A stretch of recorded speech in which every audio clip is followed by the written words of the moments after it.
დილამშვიდობისა დღეს 16 მარტია, პარასკევი და დილის გადაცემა განთიადი თქვენთვის იწყებს მუშაობას. მოგესალმებით ძვირფასო ტელემაყურებლებო, განახლა დილის გადაცემა განთიადი იმისთვის რომ ბევრი რამ საინტერესო მოისმინოთ და ნახოთ და სიამოვნებით გაგაცნობთ ჩვენ დღევანდელი გადაცემის ანონსს თუ ვინ იქნებიან ჩვენი სტუმრები, თუმცა მანამდე უნდა მოგახსენოთ რომ დღეს საქართველოს მართლმადიდებელი სამოციქულო ეკლესია მოიხსენებს შემდეგ წმინდანებს საქართველოს კათოლიკოს პატრიარქ იოანე მეოთხე ოქროპირს, ასევე მოწამეებს ევტროპის, კლეონექს და ბასილიკოს ყველას გილოცავ და მათი შემწეობა თქვენ და სრულიად საქართველოს ეწეოდეთ. რაც შეეხება იმას თუ ვინ იქნებიან ჩვენი სტუმრები, რამდენიმე წუთში სტუდიაში შემოგვიერთება ჩუღურეთში მდებარე წმინდა ნიკოლოზის სახელობის ტაძრის წინამძღვარი დეკანოზი მაქსიმე ჭანტურია. ჩვენ ვისაუბრებთ თემაზე თუ რა უნდა ისწავლებოდეს სკოლაში და ზოგადად აღსაყრდელებში თუ რა არის მნიშვნელოვანი იმისთვის რომ მათ სწორი პრიორიტეტები ჩამოიყალიბონ. ასევე ჩვენი დღევანდელი გადაცემის სტუმარი იქნება დეკანოზი ანდრია ჯაღმაიძე. მოგეხსენებათ 2 დღის წინ საპატრიარქომ გააკეთა ოფიციალური განცხადება ბოლო დროს, ასე ვთქვათ, ცილისწამების და არასწორი ქმედებების მიმართ საპატრიარქოს ეკლესიის წინაშე. ამას დეტალებზე უკვე ბუნებრივია მამა ანდრია ისაუბრებს. დღეს ჩვენი სტუმრები იქნებიან ასევე გიორგი გიორგაძე, საქართველოს ჭადრაკის ფედერაციის პრეზიდენტი, რომელიც კლასიკურ ჭადრაკში ვაჟთა ჩემპიონატის შესახებ ისაუბრებს და ასევე ჩვენი სტუმარი იქნება ოქტაი ქაზუმოვი, მთარგმნელი, ასე რომ წინ ძალიან ბევრი საინტერესო თემა გელოდებათ, არ გადართოთ.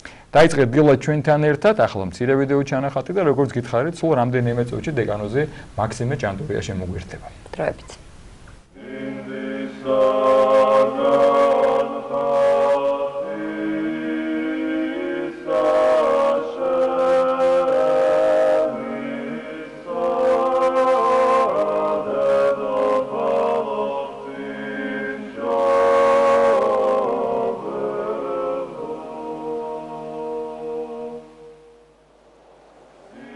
საქართველო და ქართველიერი დიდარია თავისი ეროვნული ფასეულობით, თავისი სულიერი ფასეულობით. ყოველი მონასტერი იყო არა მარტო მოღვაწეობის ადგილი, არამედ იყო მეცნიერების ცენტრი. იწერებოდა ორიგინალური ნაშრომები. პედრიწონის მონასტერში, სატრაპეზოში იყვნენ მოხატული ანტიკური ფილოსოფოსები. დავით აღმაშენებელმა როცა გახსნა გელათის აკადემია, თქვა რომ ეს უნდა იყოს ახალი ათენი თავისი მეცნიერებით და მეორე იერუსალიმი თავისი სულიერებით.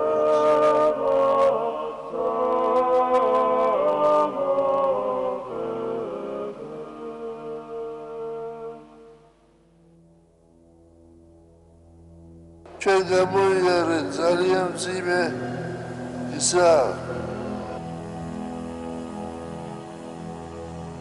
თქვენ გახსოვთ, როგორ იდევნებოდა ეკლესია.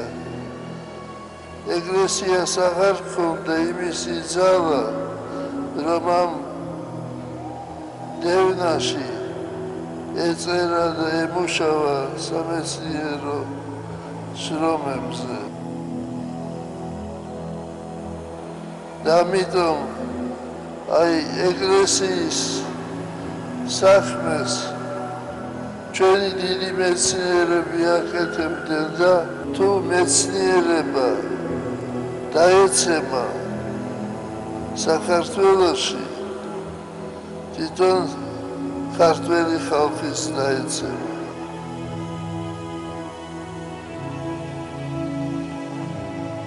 მეცნიერება და ტექნიკა აკეთებს უზარმაზარ ნაბიჯებს წინ. მართალია, ზნეობა ჩამორჩა, მაგრამ მეცნიერებას და ტექნიკას უნდა ვზდიოთ ჩვენ, უნდა გვესმოდეს. სად მიდის, სად მიყავს ხალხი. ცოდნა და მეცნიერება უნდა დაემკვიდროს სარწმუნოებაზე.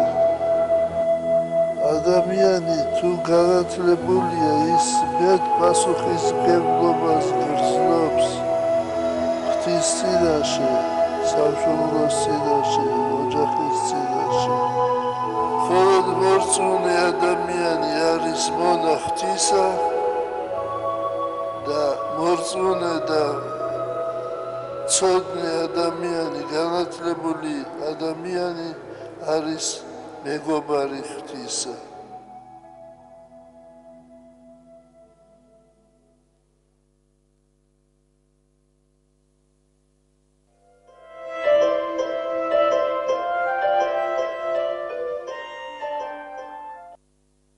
Ძალდება ჩვენი გადაცემა ყოველას კიდევ ერთხელ დიდი სიამოვნებით მოგესალმებით თქვენ დილის გადაცემა განთიადს უყურებთ და შემოგვიერთდა დღევანდელი გადაცემის პირველი სტუმარი ჭუღურეთში მდებარე წმინდა ნიკოლოზის სახელობის ტაძრის წინამძღვარი დეკანოზი მაქსიმე ჭანტურია. დილოშუდებისა მამო დაგულოცეთ.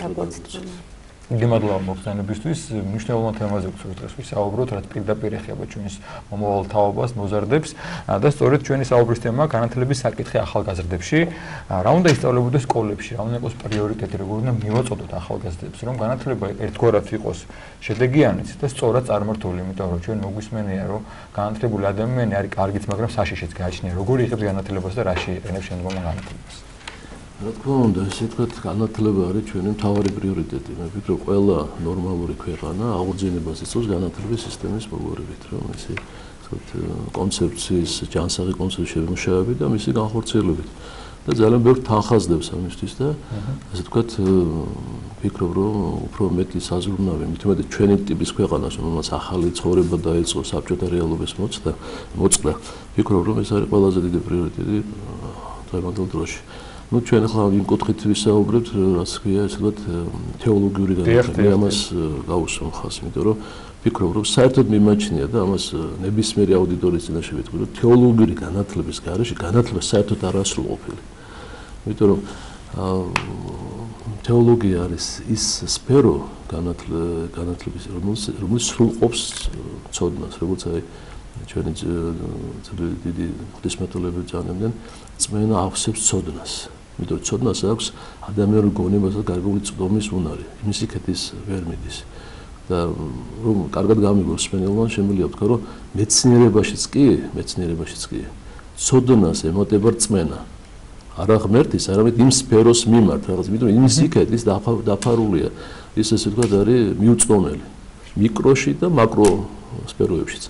ამიტომ ვფიქრობ, რომ თეოლოგიური განათლება არის ესე ვთქვათ, სრულყოფილი ამ განათლების, რომელიც იწყება ასე ვთქვათ, ბუნების საბუნების მეტყველო იქნება ეს თუ ჰუმანიტარული თუ ფაქტიურად ვფიქრობ, რომ ყველაზე ჯანსაღი განათლების ფორმა იქნებოდა, რომ ყველა საგანი მეტნაკლებად განხილული ყოფილიყო თეოლოგიური კუთხით. მე არ ვამბობ, რომ ესე ვთქვათ, ერთ-ერთმა ჩემმა ძალიან საკუთრივ პედაგოგმა, რომელიც დამსახურებული პედაგოგია, მანაც კი ვერ მიიღო, როცა უთხარი, რომ ამ კუთხით უნდა იყოს განხილული. რაც ეს მოეჩვენა იმ საბჭოური მიდან და დიქტატურა, რელიგიური, რაღაც თეოლოგიური დიქტატურა. არ არის დიქტატურა, ვფიქრობ, რომ ყველა საგანი უნდა იყოს ასე განხილული. ეს განათლების სისტემა, რომელიც ახლა მოქმედებს ჩვენში და მოქმედებდა ევროპაში, ევროპამ ახლა ცოტა შემოbrunება დაიწყო ამის. ესე ვთქვათ, ეს არის დანერგილი 3 საუკუნის უკან. დაიწყო ეს ნატურალისტური თეორია, რომ ღმერთთან მიმართებაში არ ყოფილიყო არც ერთი საგანი განხილული. მერე ამ ნატურალისტურმა თეორიამ, ესე ვთქვათ, კიდევ უფრო მშრალი გზა აირჩია სუპერნატურალისტური მეთოდი პედაგოგიკის, რომ ნებისმიერი საგანი არ უნდა ყოფილიყო სხვა საგანთან მიმართებაში განხილული. ამან ისეთი სიმშრალი გამოიწვია, რომ დამეთანხმებით, ალბათ თქვენს გახსოვს სკოლიდან გაგვეთელები, რომ იმდენად მშრალია, ბავშვს პედაგოგი არც უხსნის, რისთვის დაჭირდება მას ეს საგანი. და ზოგიერთი ესე იგი მოსწავლის ნებისყოფისა და რაღაცა მიზანდასახლობის ხარჯზე ხდება მე ამ სწავლის შესწავლა. ესე პედაგოგი არ ცდილობს და თვითონ საგანიც ისეა ჩადებული, ის არ ცდილობს, რომ ბავშვი რაღაც ორგანულად, ცოცხლად წარმოიდგინოს ან გამთლიანდეს აი ბუნებასთან და სამყაროსთან მიმართებაში და მithumetet ღმერთთან მიმართებაში. ამიტომ ამან გამოიწვია, ასე ვთქვათ, ძალიან სავალალო შედეგები მე-20 საუკუნის ცნობილი, ასე ვთქვათ, ფაშისტური თუ ასე ვთქვათ, კომუნისტური, მარქსისტული იდეების ნოყიერი ნიადაგი შეუქმნა მას. ამიტომ ვფიქრობთ, რომ არის სხვა მეთოდებიც საკმაოდ საშიში, მე ვფიქრობ, ეს ანარქისტული პედაგოგიკა, რომელიც ფიქრობს და დღესაც ვხედავ ამის ელემენტებს, რომ ბავშვი უნდა მიუშვა თავი ჭკუაზე, როგორც რაც უნდა ის ისწავლოს, როგორც უნდა ის ისწავლოს, ეს არ არის სწორი მეთოდი. და არის კიდევ მეოთხე მეთოდი, ტრანსცენდენტალური პედაგოგიური მეთოდი, რომელიც განიხილავს, ესე ვთქვათ, თეოლოგიას ამ კუთხით, რომ ესე ვთქვათ, თითქოს ღმერთი არსებობს, ეს ჩვენი ცნობილია, ის თავისთვის არის, ჩვენ შევქნა, ჩვენ მოგცა და რაღაც დრო ჩვენ გადავიკვეთებით, შევხვდებით, მაგრამ ეხლა დღეს ჩვენ მისგან დამოუკიდებლად, ასე ვთქვათ, მიყვებით ჩვენ გზას. ესეც ძალიან მცდარი და შეიძლება ითქვას ანტიქრისტიანული მიმაჩნია მეთოდა. და ყველაზე სწორი განათლების მეთოდი არის რელიგიური აღზრდის მეთოდი, როცა პირველ გაკვეთილზე ბავშვთან რო შევა პედაგოგი, ეუბნება, რომ ბავშვები, იცით, თქვენ ხართ ღმერთის ხატად და მსგავსად შექმნილები. რომ ერთია ღმერთი, ან დაუშვათ როგორ შეიქმნა სამყარო, საიდან ვიცი ჩვენ ამის შესახებ, რასაც ქრისტიანული მოძღვრება გვასწავლის და ვფიქრობ, ყველაზე მთავარი პრობლემა დღეს რაც მიმაჩნია, ეს არის აზროვნების პრობლემა. სკოლა უნდა აძლევდეს დიდ საფუძველს აზროვნების განვითარების ბავშვის. აი ეს არის ზუსტად ყველაზე მეტად მოკლებული დღევანდელი განათლება ამას და იმიტომაც გვაქვს ჩვენ სავალალო შედეგები აი ამიდან გამომდინარე. მაქსიმე, როგორ ფიქრობთ, აი გარკვეულწილად რახან შეეხეთ ამ თემას, მინდა რომ განვურცოთ, რა დოზით, რა ფორმით უნდა ისწავლებოდეს აი რელიგიის საკითხები სკოლაში, მოზარდებთან. ეს ფაქიზი თემაა საკმაოდ.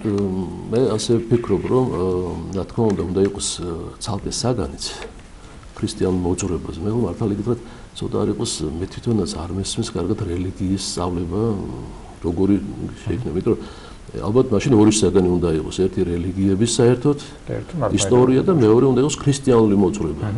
ან ესე ვფიქრობ, ეს ზოგიერთ ერთი გამოსვლელი ამბობდა რაღაც პროფესორი ილიას უნივერსიტეტიდან, რომ თითქოს ეს იქნება პროზელიტიზმი. რატო უნდა იყოს, რატო იქნება პროზელიტიზმი, როცა ჩვენი მოსახლეობის 90% არის ქრისტიანი.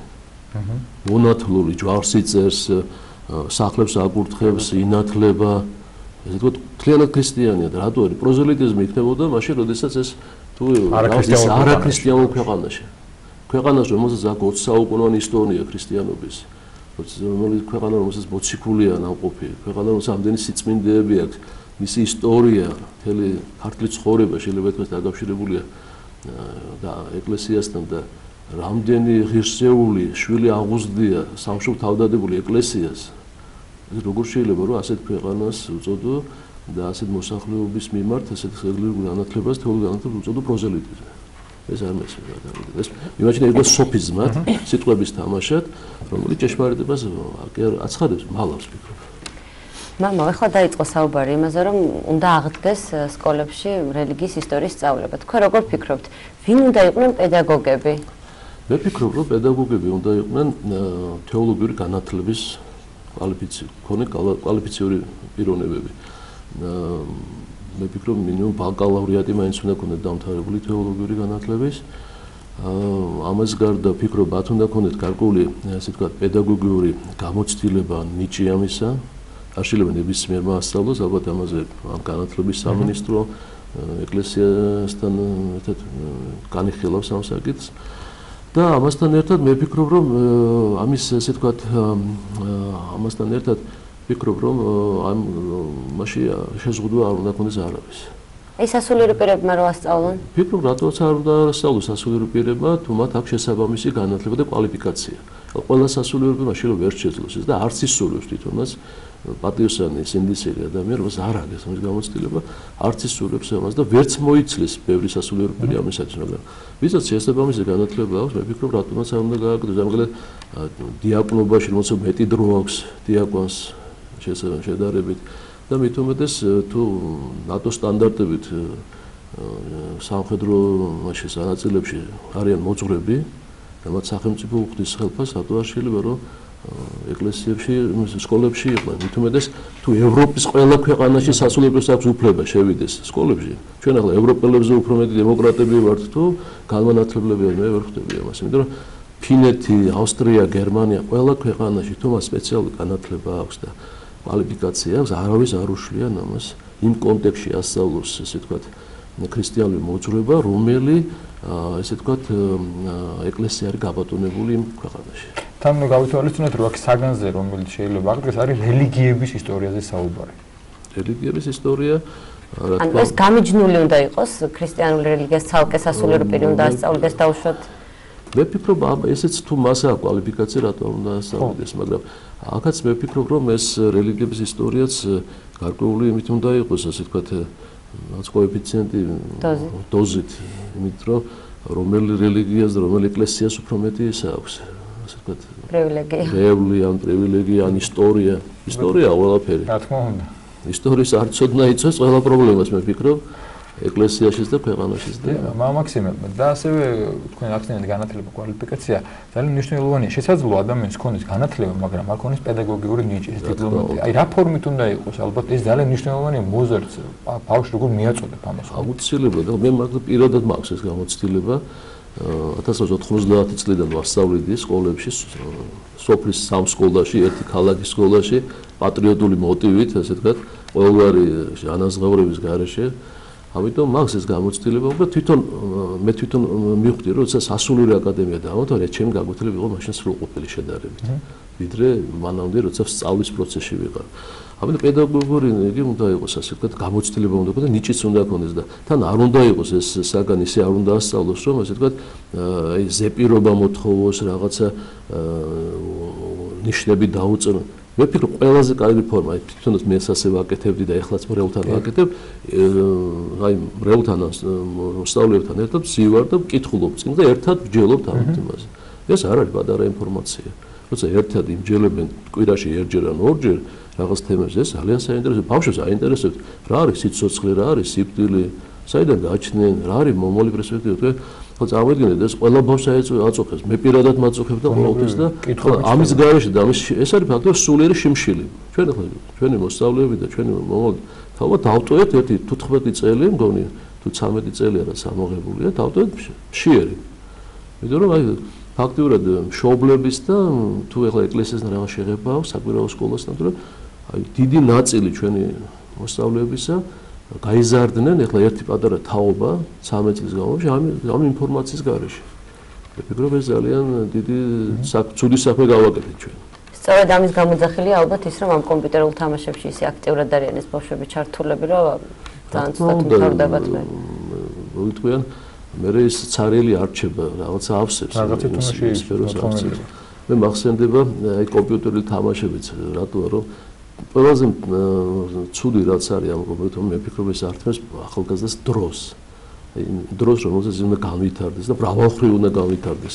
არა μόνο ინტელექტუალურად, ფიზიკურად უნდა განვითარდეს, რაღაც კულტურულ იმაშიც რაღაცნაირი ესე ვთქვათ, უნდა შეაბიჯოს რაღაც ხელოვნების, პოეზიის. ამ იმას უკარგავს. იმიტომ რომ ცალმხრივ იმას იწვევს. ცალმხრივ ესე ვთქვათ, განვითარებს შეიძლება ინტელექტში რაღაცა იქ გონება მართლაც უფრო ჩქარა მოძრაობდეს, რაღაცას აკეთებდეს, მაგრამ ეს იქნება მისი ცალმხრივი განვითარება და მით უმეტეს თუ რაღაც მიჯაჭულობას გამოიწვევს და ეს იქნება ვნებასავი თუ მისთვის ეს მე სხვა რაღაცაში გადაიზრდება ალბათ, როცა გაიზრდება და მე ვფიქრობ ამაში ჩვენი ასე ვთქვათ წვლილიც არის. რომ ბავშვს ვერ თავაზობთ უფრო რაღაც საინტერესოს. თუმცა ისეთი დროა ალბათ და იმდენად არის გავრცელებული ინტერნეტი, იგივე კომპიუტერი, იგივე თამაშები, ეს ერთმნიშვნელოვნად შეიძლება ვერ აუგზავნოთ, ხო ბავშვს? აი მამამაქსიმ აი თქვენ რაღაც რჩევა როგორც მოძღვარმა, როგორც სასულიერო პირმა ალბათ გაიჩი ხელმშობლებთან, ბავშვებთან, ხო აი რას ურჩევთ დაუშვათ, იმიტომ რომ ხშირია როცა ვერ წვეტენ ბავშვებს კომპიუტერს, ხო? აქ რაღაცაში ალბათ პრობლემაა, რაც თქვენ გარკვეულად აღნიშნეთ, მაგრამ რჩევასავით რომ ისეთ როგორ შეიძლება ეს დავარეგულოთ? მე ვფიქრობ, ყველაზე კარგი გამოსავალი არა მარტო კომპიუტერის მიმართ, ყველა სფეროს მიმართ, როცა ბავშვის აღზრდას ეხება, არის კონტროლი. მშობელს უნდა ეცალოს თავისი შვილისთვის და ვიღაცა მაინც უნდა ბავშვს ესე ვთქვათ მეურვეობდეს, ოჯახში იქნება ეს და მე გეტყვით ევროპულ გამოცდილებას, ბავშვს არ ტოვებენ ბევრ ცივილიზებულ ევროპულ ქვეყანაში, თუ ბავშვი მარტოა სახლში დარჩენილი 12 წლამდე, მას აუცილებლად რაღაც სანქციას აჯილს ამ მშობელს გამომასწრებენ. რომ არ შეიძლება ბავშვი დატოვო მარტო კომპიუტერთან მით უმეტეს, იმიტომ რომ მოიცილო ის. მე ვფიქრობ, რომ ყველაზე განუვითარებელი ქვეყნები, ეს განვითარებაც რო უწოდებენ, იქ ხდება ასეთი მსგავსი რამე. ყველაზე ცივილიზირებული ნორმალური ქვეყნებში ბავშვებსაც გარკვეული ნორმა, რომ დღეში შეუძლებას 1 საათი ან 9 საათი იჯდეს კომპიუტერთან და დავუშვათ თავისუფალი დრო გაატაროს როგორც უნდა. იქაც არის გარკვეული პროგრამები, რომელიც ფილტრავს ამ ასე ვთქვათ იმ ინფორმაციას, რასაც ბავშვი ღებულობს, რომ იქ ყველა ეს არის უბსკრული ფაქტიურად. მართალი გითხრათ, არაფერი ისე არ მაკვირვებს, არც კოსმოსი, არც სხვა მიღწევები, როგორც კომპიუტერული ესე ვთქვათ მეცნიერება. ეს ნამდვილად რაღაც ძალიან დიდი ესე ვთქვათ ამ კუთხით არის დიდი პროგრესი და საოცრება, იმიტომ რომ საკმაოდ ბევრი სიკეთეებიც აქვს სფეროს, იმიტომ რომ აიოლებს ბევრ კომუნიკაციას თუ ტექნოლოგიებით ესე ვთქვათ აკავშირებს რა. მაგრამ აი აქ ესე ვთქვათ ასე ბავშვი მიუშვა ამ იმასთან, მე ვფიქრობ არა ვარ თუ ყველაფერთან უნდა რაღაც ზომიერება და ეს ზომიერება ყველაზე მეტად თურმე როგორც სტატისტიკა ამბობს ამას და კვლევები ადასტურებს, ყველაზე უფრო ასე ვთქვათ მიშვებული და გაუკონტროლებელი არის ზუსტად ასეთ განვითარება და ისეთ ქვეყნებში, რომელიც ითვლებიან бүр ჩამორჩენილ. რატო უნდა ვიყო ჩვენ ჩამორჩენილ ქვეყანათა რიგში, როცა ამხელა ისტორიის და კულტურის ქვეყანა ვართ. მე არ ვიცი რომელი ევროპული ქვეყანა შეგვედრება ჩვენი ისტორიით. მე მართალი გითხრათ საერთოდ დავფიქრე, გამიჭირდება. თუმცა სამწუხაროდ ეს ხდება, რომ სულ ამ გარკვეული მიზეზების გამო, რომელიც ახლა ჩვენს ვახსენებთ, რამდენიმე მხოლოდ ტრაბახობთ, ასე ვთქვათ, ისტორიით, მაგრამ არ ვთვლობთ, რომ ის გავიზიაროთ და რაღაც ჩვენს შევქმნათ. რა თქმა უნდა, იმიტომ რომ მარტო ტრაბახი ან რაღაცა ამის თქმა, ეს უკვე კრედიტი, ესე ვთქვათ, გამოვლენა უნდა ქონდეს ამას. დავფიქრობ, აქ დიდი როლი უნდა ქონდეს აზროვნებას. სკოლაც და თუ გინდის თამაშები, თუ რა ისე უნდა იყოს. ესე ვთქვათ და ბავშვთან დამოკიდებულება მოძღვრის იქნება თუ მშობლის რომ ბავშვი განვითარდეს აზროვნება. აზროვნება არის ყველაზე მაღლა. იმის იქეთ არის მე წმენა და წვიდოდ წმენაც კი არის აზროვნების უმაღლესი ფორმა. ინტელექტზე მაღლა დგას აზროვნება. ინტელექტზე მაღლა, იმიტომ რომ აზროვნება ისეთი რამეა, რომელიც ესე ვთქვათ ადამიანს სრულყოფისკენ მიუძღვის, ქრისტესკენ მიუძღვის, ღმერთისკენ მიუძღვის და ინტელექტი არის, რომელიც ესე ვთქვათ უფრო იერარქია და უფრო ჰორიზონტალური მიმართულება აქვს. ამიტომ ვფიქრობ, რომ აი ზოგს ეშლება ძალიან, რომ ფიქრი გონია აზროვნება და ფიქრი არ არის აზროვნება, ფიქრი ზოგიერთ ძალიან მავნებელი რამეცაა, იმიტომ რომ უღრანი ტყესავით ადამიანი შედის ამ ფიქრებში და ისე მძიმდება და ისეთი ესე ვთქვათ გაურკვევლობაშია, რომ მას ესე ვთქვათ აზროვნება ის არაფერი დატამალი არ ეტყობა. კი ბატონო, სხვა განსხვავებაა. მამა, არსებობს მულტფილმები, სადაც არც სქესი აქვთ ამ გმირებს. საერთოდ ვერ მიხვდება ვერც მოზრდილი ადამიანი, მით უმეტეს ბავშვი, საერთოდ ვინ არიან და რა არიან. ანუ აი ესეთ მულტფილმებს შეუძლიათ რომ რაღაც გავლენა მოახდინონ რომ შემდგომში ბავშვის ჩამოყალიბებაში. რა თქმა უნდა მოახდენენ გავლენას. ეს გარკვეული პროპაგანდაცია. ეს მიმართული პროპაგანდა, იმიტომ რომ ეს ყველაფერში დევს. მე მახსოვს ერთ-ერთი ოლიგარქი, როცა ჩვენ გვეწვია საქართველოში, მაშინ ძალიან მდიდარ ადამიანად ითვლებოდა და ერთ-ერთი ჟურნალისტმა შეეკითხა, რომ რა არის თქვენი ცხოვრების მიზანი, მან თქვა ექსპანსია. და დაგვირებული იყო ჟურნალისტის კი, რომელიც რისი ეწვა. ანუ ყველაფერი მომწყინდაო, ყველაფერი მაქვს, ხო, ექსპანსია. ეს ექსპანსია გარკვეულწილად აი ესეთ სფეროებს ახასიათებთ, რომ რაღაც ექსპანსია მოახდინონ თავიანთი იდეებისა და აზრების და ასე ვთქვათ ცხოვრების წესის. ბუნებრივია შემთხვევაში არ ხდება ისე რომ დაუბრუნდეთ სწავლების პროცესს ჩვენ საუბრობთ ბუნებრივია საჯარო სკოლებში რელიგიის სწავლებაზე, თუმცა მინდა გითხოთ მამა, აი საბედნიეროდ არის ასე ვთქვათ სკოლები, სადაც აი რაღაც საპატრიარქოს სკოლები არის, რაღაც სასულიერო სკოლები, გიმნაზიები. აქაც მნიშვნელოვანია სწავლების მეთოდი ალბათ და რა კუთხით მინდა გავამახვილო ყურადღება, რომ დავუშვათ რამდენად შეიძლება რომ ბავშვი შეიძლება სწავლოს, ვასწავლოთ, მაგრამ მას თან მოვწყოთ, ვაიძულოთ ეკლესიაში სიარული, ვაიძულოთ ზიარება, ახსარება. მე მგონი არ იქნება სწორი იძულება არ უნდა იყოს. უნდა იყოს ძალიან საინტერესოდ ეს გაკეთებული და ასე ვთქვათ, უნდა იყოს რჩევის დონეზე. უფროსებს ახლა ჩვენ ბავშვები რაღაც ასაკამდე ყველაფერში გვბაძავენ და მე უკვე პირიქით უჩნდებათ გარდატეხის ასაკში უჩნდებათ პროტესტი და საერთოდ არ ბაძავენ არ მშობლებს და არავის და უნდა ეს ძალიან ბუნებრივია რომ უნდა რაღაც იბადება ახალი პიროვნება რაღაც ორი ძალოვნებურად ცდილობს რომ იყოს რაღაც თავის ყოფადი და პიროვნება იყოს ანუ იძულება და იგი პირიქით აკეთებ მე ფიქრობ რომ ეს არ არის მაგრამ რაღაც ის პასუხისმგებლობის გახსენება რომ აი მაგალითად მშობელს შეუძლია შეახსენოს როგორც აი ვაჭრეთ მე შემიძლია შენიშნო მე ვიხდი ფულს თავში უნივერსიტეტშიც კი შენ 20 წლის ხარ მაგრამ შენ რატო არ სწავლობ დაუშვეთ მან დავუშვათ გაგვეთილები მოამზადეთ თუ არა, დილას ილოცეთ თუ არა, მადლობა შეწირე ღმერთს თუ არა. პირველი მაინც გადა რაც ასეთი მსგავსი შეხსენებები არათუ ბავშვებს ჩვენს გვჭირდება დიდებს ვეფიქრობ. და ამაში არაფერი ცუდი არ არის. კი, რა თქმა უნდა, ბუნებრივია. ძალიან დიდი მადლობა მამაქსიმ მობრძანებისათვის. ეს მნიშვნელოვანი თემაა, ჩვენ ამ ეთერში გვისაუბრე, ალბათ კიდე მოგვიწევს განსაკუთრებით იმ ფონზე, როცა დადგა ეს საკითხი, რომ შესაძლოა სკოლებში შევიდეს და ალბათ ესეთი საუბრის მსჯელობა სწორედ გამიღებს კარგი შედეგს, თუ რა ფორმით უნდა ისწავლებოდეს. ძალიან დიდი მნიშვნელობა აქვს ვინასწავლის და როგორ მოგაწოდებს პედაგოგი თავის საგანს. მას შეუძლია შეკავა. თვითმიზანი არ უნდა იყოს, მაინც მოძღვრები იყვნენ, ან პირიქით მოძღვარი საერთოდ არ იყოს.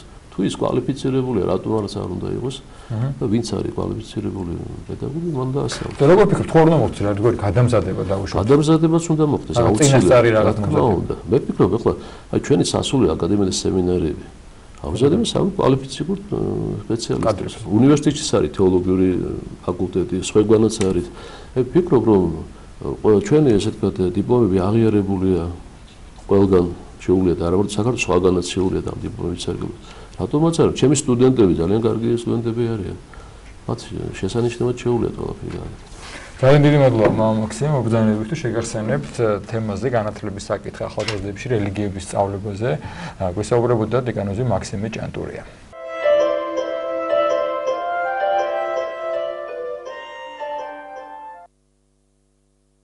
გზავნობა ჩვენი გადაცემა შემოგვიერთა კეკეთში მდებარე წმინდა ექვთიმე ღვთისკაცის სახელობის ტაძრის წინამძღვარი დეკანოზი ანდრია ჯაღმაიძე. დილამშვიდობისა. დილამშვიდობისა. ვიდრე დავიწყებთ საუბარს, მე კიდევ ერთხელ მინდა შევახსენო ჩვენს მაყურებელს 2 დღის წინ საპატრიარქომ, კერძოდ კი პატრიარქის დივანმა, დეკანოზმა მიხაილ ბოტკოველმა გაკეთა საპატრიარქოს სახელით ოფიციალური განცხადება. თქვენის ნებართვით მე გაგაცნობთ ამ განცხადებას, თუ რას გულისხმობდა კიდევ ერთხელ და შემდგომ უკვე ამ თემაზე მამამ ანდრია ისაუბრებს. მაშინ ასე არაერთხელ აგვინიშნავს, რომ ეკლესიის წინააღმდეგ ბრძოლა ყოველთვის მიმდინარეობდა და მიმდინარეობს, მაგრამ ბოლო პერიოდის მოვლენება აჩვენა, რომ პროცესები მიზანმიმართულ მწვავე სახეს იღებს. ის გამოვლენებაცაა თუნდაც 25 მილიონისა და ჯიპების თემა. საარჩევნო კამპანიის მთელი პერიოდის მანძილზე რესპუბლიკური პარტიის მიერ გაკეთებული განცხადებები და რა თქმა უნდა ციანიდი საქმეც. რატომ ხდება ეს? გარკვეული ძალებისთვის ყოველად მიუღებელია ჩვენი ეკლესიის და კათოლიკოს პატრიარქის მაღალი ავტორიტეტი და რეიტინგი. მათთვის ასევე მიუღებელია, რომ ეკლესია იცავს ოჯახის სიწმინდეს, ქვეყნის ტერიტორიულ მთლიანობას, ეროვნულ და ტრადიციულ ღირებულებებს, ზრუნავს მომავალი თაობის სწორად აღზრდისთვის. მიუღებელია, რომ ეკლესია ეწინააღმდეგება LGBT პირთა ცხოვრების წესის ნორმად გამოცხადებას. პროტესტს უცხადებს ნარკოლიბერალიზაციის არასწორ სახიფათო ფორმებს და აზარტული თამაშების პროპაგანდას. რომ იგი იღწვის წმინდა მამათა მიერ დადგენილი კანონთა შესაბამისად, მართლმადიდებლური სწავლების დაცვისთვის და ასე შემდეგ. მეტად მნიშვნელოვანია ისიც, რომ დიდი ამცდელობა იმისა ეკლესია ჩართონ და გამოიყენონ პოლიტიკურ თამაშებში. როგორც ჩანს, აქამდე განხორციელებულ მოქმედებებმა ზოგიერთისთვის სასრული შედეგი მაინც ვერ გამოიღო და ამიტომაც ჩვენი ინფორმაციით იგეგმება დისკრედიტაციის ახალი ტალღის აგორება და არ არის გამორიცხული, რომ ბინძური კამპანიის წარმოება განხორციელდეს უმაღლესი იერარქიის მიმართაც და ამაში სასულიერო პირებიც იქნა გამოყენებული. მიმართავთ ყველას. ვისაც გული შესტკივა ქვეყნისა და ეკლესიისთვის, გამოიჩინონ კეთილგონიერება, არ აყვნენ ცილისწამებას, პროვოკაციებს და მიზანმიმართულ ბოროტქმედებებს. ფიქრობთ, მალე გაერკვა სინამდვილეში, ვის რა მიზანი ამოძრავებს და ეს რას ემსახურება. საქართველოს მართლმადიდებელი ეკლესია კი უფლის მადლით იყო, არის და იქნება ღვთისა და ერის სამსახურში და მიუხედავად დიდი ზეწოლისა, ქვეყნისა და ხალხისთვის მნიშვნელოვან საკითხებზე ზრუნავს არასდროს შეწყვეტს. განხორციელებული შემოტევები კი მას უფრო განამტკიცებს და გააძლიერებს. ხერთმა დაგლოცოთ, შეგახსენებთ ეს გახლავთ საპატრიარქოს ოფიციალური განცხადება. მამა ანდრია, შეიძლება ითქვას საკმაოდ ესეთი კაცრიც გარკვეულწილად და ძალიან ესეთი მყარ პოზიციაზე გაკეთებული განცხადება, რაც არ ხდებოდა ხოლმე მანამდე. რამ გამოიწვია ამ განცხადების გაკეთების, ასე ვთქვათ, საფუძველი რა იყო, რატომ გახდა საჭიროება, რომ ესეთი განცხადება გაეკეთებინა საპატრიარქოს? ჩვენი საზოგადოება აკვირდება ბოლო 1 წელიწადზე მეტია გაჩაღებული ცილისწამებლური კამპანია მიმდინარეობს ეკლესიის წინააღმდეგ. მეტნაკლებად ეს სიმძაფრე წინა წლებშიც იყო, თუმცა ეს ბოლო პერიოდი განსაკუთრებით არის ამით ნიშანდობლივი. ყველაზე უფრო მნიშვნელოვანი ის არის, რომ არანაირი მტკიცებულებები იმ ბრალდებების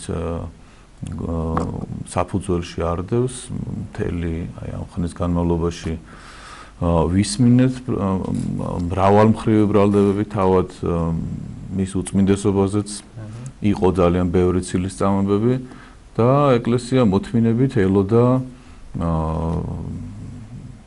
გამოჩენილიყო რაიმე ფაქტები, რაიმე საფუძვლები ემს უყოლაფერს. როგორც ჩანს, იმდენად წახალისდა ეს ლანძღვა ეკლესიისა, რომ დასასრული არ უჩანს. თითოეული სიტყვა პატრიარქის ნათქვამი ხდება განსჯის საგანი. როდესაც პატრიარქი ამბობდა გაბწყინდება საქართველოს იყო განსჯის საგანი, როდესაც მან თქვა რაღაც ესეთ კონტექსტში, რომ ქვეყანას უჭირს პროცესები არის რაღაც ნეგატიური, ატყდა ამაზე ერთი ამბავი, როგორ თუ არ გაბწყინდება. მოკლედ, აი, სულ თითქოს არის ცდილობა, რომ იყოს მაღალი ტემპერატურა საპატრიარქოსთან დაკავშირებულ აი ამ საკითხებს.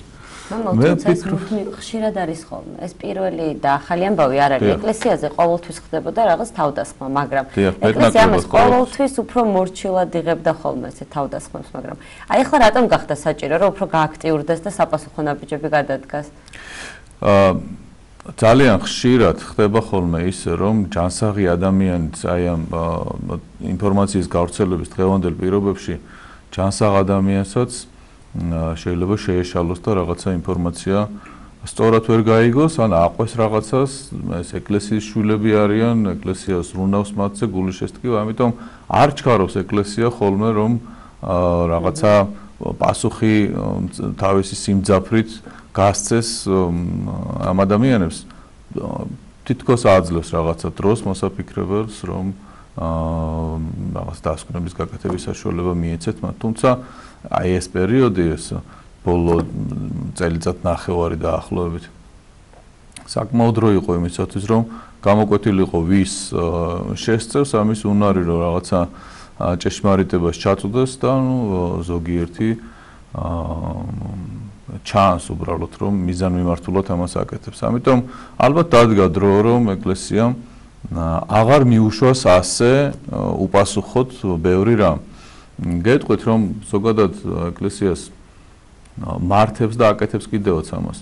ითმეს დიდი ხნის განმავლობაში და დიდი რაოდენობის აი ამ ცილისწამებებს ეკლესიის ამის არ ეშინია.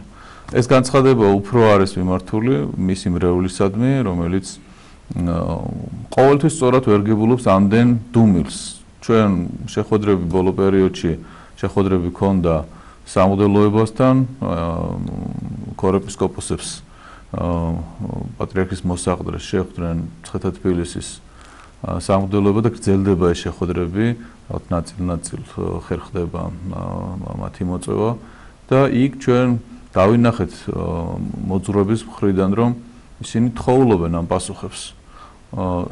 ძალიან მოსაბეზრებელი არის ერთი და იგივე სმენა 100-ჯერ გაცემ პასუხს და მაინც ისევ თითქოს არ გილაპარაკია. ისევ ერთ და იგივეზე გიბრუნდებიან, თქვათ ეს.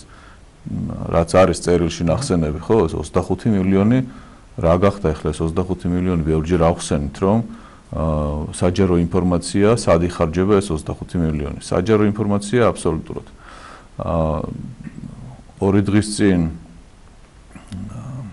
გადაცემა რუსთავი 2-ზე გადაცემა არჩევანში იყო, ძალიან კარგი ანალიზი ამას ქალბატონი ახალგაზრდა ქალბატონი ნინოს სახელად გვარი უკაცრავად არ მახსოვს მოიწადინა ადამიანმა და მისმა ორგანიზაციამ მთელი წლის განმავლობაში მოაგროვეს ინფორმაცია, რას ფლობს ეკლესია. აღნიშნე, რომ ძალიან მარტივად მიიღო, ძალიან მარტივად, აი რაღაც ვერ მოიწონა, დამალულია, გასაჯაროებული არ არის. დიახ, ძალიან მარტივად მოიპოვა ინფორმაცია და მან თქვა, რომ ტენდენცია არის იმის, რომ საპატრიარქო აი ამ 25 მილიონს ხარჯავს განათლების სფეროში. უდიდეს ნაწილს კი. უდიდეს ნაწილს. მე ვფიქრობ, რომ შესაძლებელი არის კიდევ უფრო მეტის გაკეთება, რომ იყოს უფრო მეტი დაფინანსება, განათლების კუთხით იქნებოდა საშუალება, რომ მეტი რამ გავაკეთოთ. მაგალითისთვის გეტყვით, თქვათ საპატრიარქოს სკოლაში ვარ ახლა ერთ-ერთ სკოლაში მოძღვრად, დავნერგეთ იქ ძალიან საინტერესო თანამედროვე STEM-ის სისტემა ბავშვებისათვის, ეს არის ფიზიკის ლაბორატორიები, რომელშიც ბავშვები თავად აწყობენ ელექტრორობოტებს. შესაძლებლობა რო იყოს უფასოდ მივაწვდით მთელ სკოლას. აქ ახლა ერთი ჯგუფი მუშაობს მხოლოდ, ვინც ვთქვათ, რომლის მშობლებმაც ინიციატივა გამოიჩინეს და ამას აკეთებენ.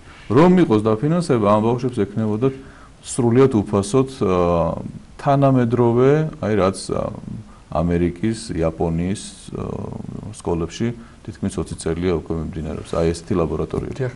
მამანდრე, ამ განცხადებაში ერთ-ერთი ნაწილი, ასე ვთქვა და ძირითადად ლეიტმოტივი ეთმობა იმას, რომ იყო ბოლო პერიოდშიც მანამდეც და ასევე გეგმება კიდევ ერთხელ შემორავა როგორი თავდასხმა, ცილისწამება, რაღაცა დისკრედიტაცია, შეიძლება მაღალი იერარქიის მიმართ იყოს რაღაცა, ასე ვთქვა, ასევე ცილისწამება კამპანია აღურებული.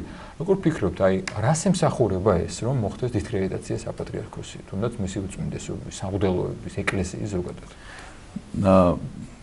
ძალიან რთული იქნება ახლა ამ мотивაციებს გავყვეთ, თუმცა მე გეტყვით, რომ როგორც კი ეკლესია იწყებს ესეთი რაღაცა მის წინაშე ხელოვნურად შექმნილი პრობლემების მოგერიებას, აკლდება რას ეკლესიის ყურადღება და ენერგია. აკლდება ზრუნვას ნარკომანიით დაზარალებულ ადამიანებს და ზოგადად ამოვლენას.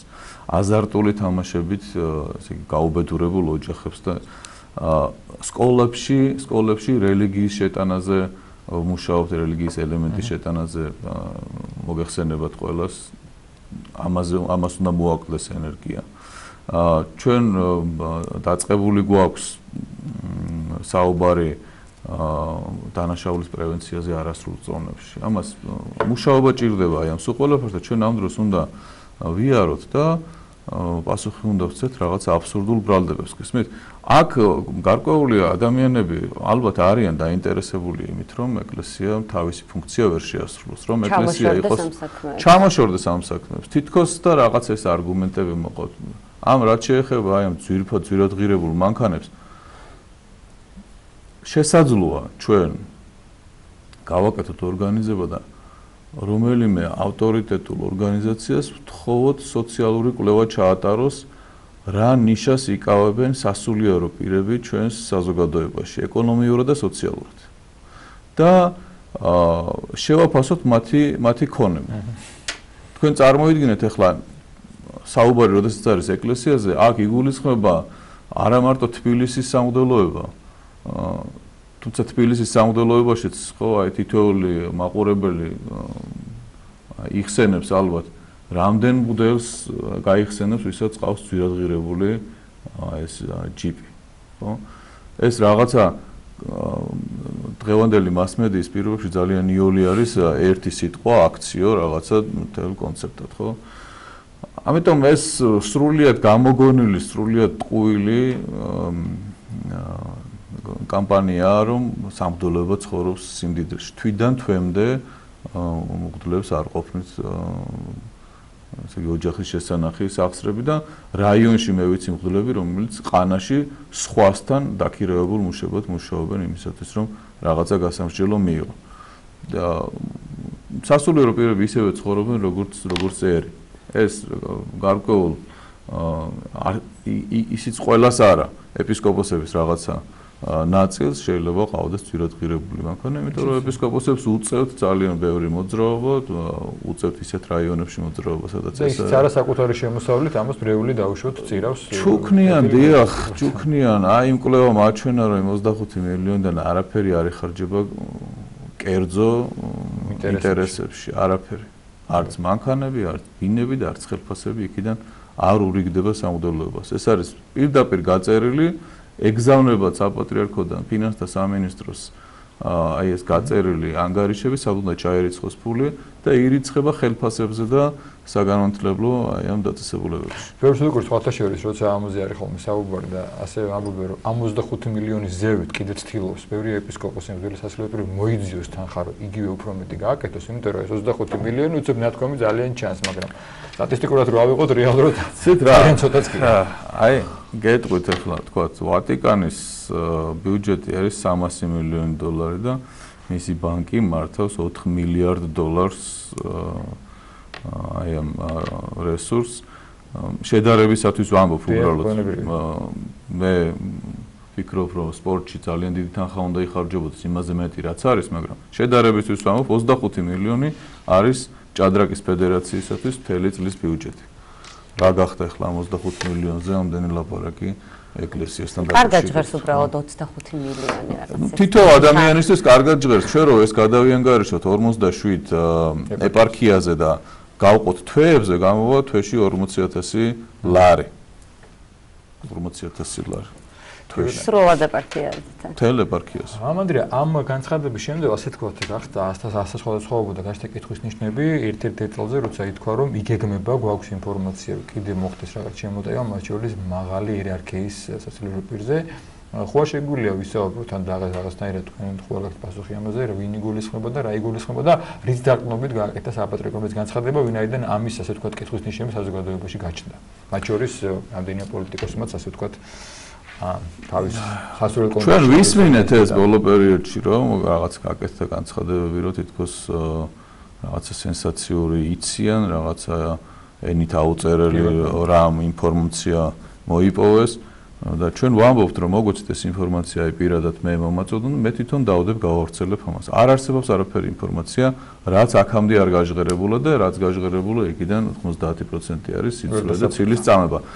ჩვენ სულ ხედავთ მის დღემში იოლი მოსაძებნი არის საიტები არსებობს, სადაც მე არ ვიცი, ზღვარს გადასული უხამსობა, მათ შორის უმაღლესი იერარქიის მიმართ. ჩვენ ამას ვითმენთ, უყურებთ, თუმცა ალბათ მნიშვნელოვანი იქნება, რომ ვიმუშაოთ, ჩვენ ამაზე საუბარი ქონდა, ვიმუშაოთ იმაზე, რომ რელიგიური გზნობების შეურაცხყოფაზე რაიმე სასჯელი არსებობდეს, რაიმე პასუხისმგებლობა არსებობდეს. ჩვენ დღეს არაფრით არ ვართ ამით დაცული. ანუ უმალ ადამიანს, რომელიც გამოესარჩლება თავისი სიწმინდის შებღალვას, დასჯის დღევანდელი კანონმდებლობა, ვიდრე შეურაცხმყოფელს.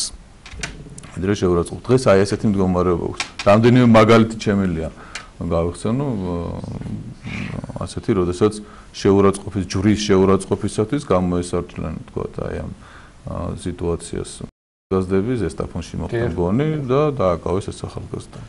დიდი მადლობა მამა ანდრია მოგზაურობისთვის. შეგახსენებთ საპატრიარქოს მიერ გაკეთებულ განცხადების დეტალებზე გვესაუბრებოდა კიკეთში მდებარე წმინდა ექვთიმე ღვთისკაცის ორ სიტყვას ვეტყობდი, ხო თუ შეიძლება. ეს განცხადება ჩვენ შეიძლება მივიღოთ შემდეგნაირად, რომ ალბათ საპატრიარქო წერტილს უსვამს იმ ზღვარგადასული ლანწუვის და ცილის წამების სმენას. ეს მიმართული იყო ეს განცხადება მრევლისადმი, მოძღვრებისადმი და ჩვენ ვაპირებთ, რომ ამის შემდეგ ყველა აი ამ ცილის წამებას, ბრალდებას გავცეთ შესაბამისი პასუხი. დიდი მადლობა შეგახსენებთ, ვესაუბრებოდა კიკეთში მდებარე წმინდა ექვთიმე ღვთისკაცის სახელობის ტაძრისწინამძღვარი დეგანოზი ანდრია ჭაღმაია და ჩვენი გადაცემა გრძელდება ძირფოსო ტელემაყურებლებო კვირას 18 მარტს 20 საათზე საპატრიარქოს ტელევიზია ერთსულოვნების ეთერში გავა ახალი გადაცემა სახელწოდებით ზღვარი და პირველი გადაცემა დაეთმობა ისეთ მნიშვნელოვან თემას, როგორიც არის ახალგაზრდობის ინტერნეტთან მიჯაჭვულობა, სახიფათო თამაშები, რომელსაც დიდ დროს უთმობთ, ჩვენ გარკვეულწილად მამა მაქსიმის თემაზე ვისაუბრებთ, ნახოთ ანონსი და შემდგომ განვაგრძობთ ჩვენს ეთერს.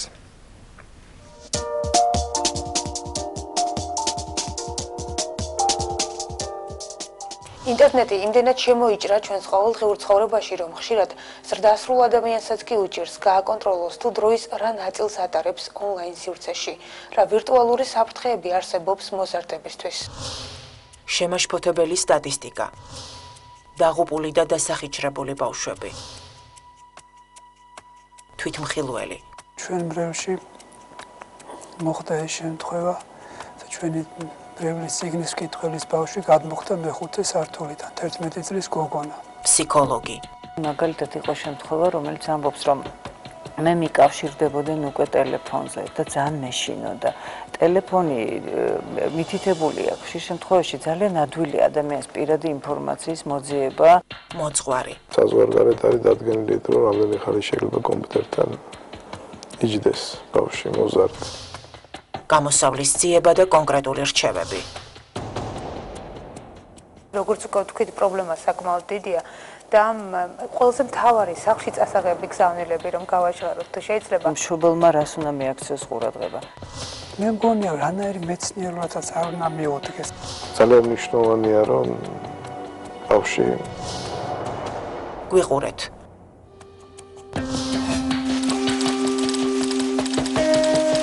კვირას 18 მარტს 20 საათზე. გადაცემა ზღვარი.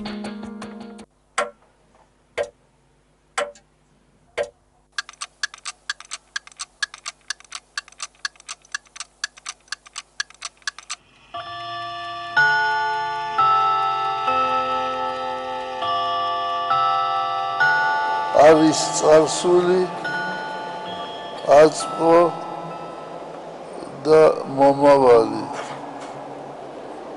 და უფრო სწორად რომ ვთქვათ, არის წარსული და მომავალი. იმიტომ რომ აწმყო იმ წამს დადადის წარსულში. ეს ჩვენი ნაკლია რომ დროში ვერ ვჯდებით ჩვენ. ეს ჩვენი ნაკლია რომ დროს ვერ ვიყენებთ. მე გაოცებული ვიყავი როგორ აფასებენ გერმანიაში დროს. ვეკითხებოდი თუ როდის სდგებით ძილის შემდეგ 5-ის ნახევარზე და მერე მიდიან სამსახურში და ზუსტად 6 საათზე იწყებენ მუშაობას. მისე განაწილებულია დრო, რომ თითქოს დღეც გრძელდება და თითქოს ღამეც გრძელდება. ადამიანი, როცა ასეთი კაცრი განრიგი აქვს მას, ის ყველაფერს ასწრებს. საქმეს ვერ ვასწრებო, ჩვენი ადამიანები ამბობენ. ეს იმიტომ, რომ ის დგება 11-12 საათზე. რა უნდა მოასწროს მან? დილის პერიოდში, თქვათ 6-დან 12-მდე, ისე ადვილად აკეთებს ადამიანი, ისეთი מחმილი გონებით აკეთებს, რომ შუადღის შემდეგ უკვე სულ სხვა არის. ჩვენ უნდა დავფიქრდეთ ამის შესახებ, დავაფასოთ დრო.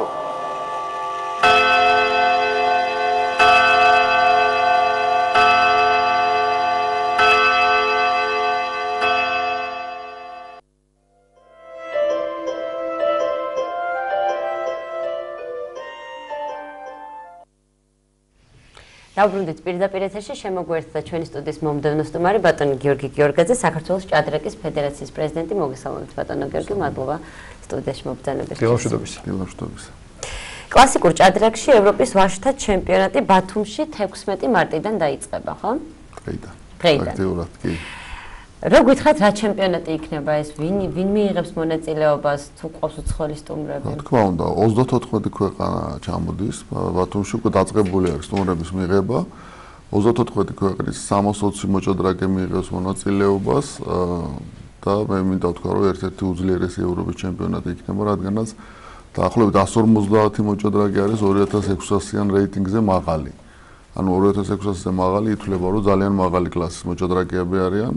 ასე რომ ძალიან დიდი იქნება კონკურენცია, საპრიზო ფონდი არის 100,000 евро და ეს მოჭადრაკეები ფაქტობრივად 2 კვირის განმავლობაში იბრძოლებენ მთავარი პრიზისათვის და მთავარი პრიზის გარდა კიდევ თამაშდება მსოფლიო ჩემპიონატის ლიცენზიები, რომელიც ძალიან მნიშვნელოვანია ერთუყინებისმიერი მოჭადრაკისათვის. როგორი მოლოდინი გაქვთ, ანუ გოგოები რო კარგები ყავს, ეს უკვე ყველამ კარგად იცით. რაღაცა ქალებში ჭადრაკში ოდითგანვე ისეთი ძლიერები ვართ. ტრადიციულად ქართველები ქალებში მაგრები ვართ. კი, საბედნიეროდ. კი, საბედნიეროდ. ეს ჩემპიონატი არის ვაჟების, თუმცა ქალებსაც შეუძლია მასში მონაწილეობა. ქალების ჩემპიონატი დაიწყება თბილისში 29 მარტს, ანუ ევროპის ჩემპიონატი მამაკაცების შემდეგ თბილისში გადმოდივარ და 29 მარტს იწყება ქალების ჩემპიონატი. ქალების ჩემპიონატი გაიმართება სწრაფ ჭადრაკსა და ბლიცში. ანუ ეს არის 3 დღიანი ღონისძიება, 2 დღე იქნება სწრაფი ჭადრაკი და 1 დღე იქნება ბლიცი. მაშინ მონაწილეობას მიიღებს 80 მოჭადრაკე, სხვათა შორის ეს არის ერთ-ერთი უძლიერესი, რადგანაც ევროპის მასშტაბით ყველა უძლიერესი მოჭადრაკე ჩამოდის, მათ შორის სოფლიო ჩემპიონები, ევროპის ჩემპიონები, მოქმედი სოფლიო ჩემპიონი ანა ძაგნიძე, რომელიც ბლიცში შაშან გახდა სოფლიო ჩემპიონი. ასე რომ აქ ძალიან დიდი კონკურენცია იქნება. მე იმედი მაქვს ჩვენი გოგონების როგორც ყოველთვის გაგვახარებენ და გაახარებენ მის გულშემატკივრებს. შეიძლება ითქვას, რაც ჩვენ ხალხს ჩამოთვალეთ, რომ დიდ გამოცდილებასაც მიიღებენ ჩვენი მოჭადრაკეები. რა თქმა უნდა, აი წამყვანი მოჭადრაკეების გარდა მნიშვნელოვანი არის ჩვენ ქვეყანაში რომ ტარდება ღონისძიება, რადგანაც ძალიან ბევრი ახალგაზრდას ეძლევა შანსი რომ მათ მიიღონ მონაწილეობა. რადგანაც საზღვარგარეთ როდესაც იმართება ღონისძიება ძალიან დიდ ხარჯებთან არის დამოკიდებული და აი მაგალითად ვიტყვი ახლა თუ ბათუმში მიიღებს დაახლოებით 32 ქართველი მოჭადრაკე მონაწილეობას ღონისძიება რომ გამართული იყო საზღვარგარეთ მიიღებდა 5-6 მეტი ვერ მიიღებდა. ამიტომ შესანიშნავი საშუალებაა. რა თქმა უნდა, ეს ჩვენი ახალგაზრდებისთვის არის ძალიან დიდი გამოცდილება პირველ რიგში ასეთ ტიტულოვან მოჭადრაკეებთან თამაში. ყურება არის უკვე ფასი და როცა ეთამაშები ეს ძალიან დიდი გამოცდილება არის და მე იმედი მაქვს რომ ჩვენი ახალგაზრდები მაქსიმალურად გამოიყენებენ ამ შესაძლებლობას. არ შემიძლია არ გითხოთ, როგორია ტენდენცია, თუ არის ახალგაზრდობა დაინტერესებული, აი რა ასაკიდან არიან და როგორი ისე თქვათ მომავალი მოდის ჭადრაკში. ფოტოშორი ძალიან გაახალგაზრდავდა, აი ჩემ დროს მაგალითად 6-7 წლიდან თუ დაიწყებდა ეს ითვლებოდა ძალიან. ახლა 4 წლიდანაც მოდიან ბაღებში შევედით, ჩვენ გვაქვს პროექტი ჭადრაკის სკოლებში. აღარ ბაღებში და ვასწავლით ჭადრაკს, ასე რომ ისე როგორც ყველა სფეროში ალბათ ჭადრაკისთაც გაახალგაზრდა. ბავშვებმა პატარაობიდან იციან უკვე პლანშეტი, იციან კომპიუტერზე როგორ ითამაშონ. ჩვენზე კარგად ხანდახან. ჩვენზე კარგად, კი გეთანხმებით. ამიტომ ეს ძალიან მნიშვნელოვანი არის, რომ ჩვენც აუწყეთ ამას ფეხი და უკვე ჭადრაკის სექციებში 4 წლიდან მოდიან ბავშვები.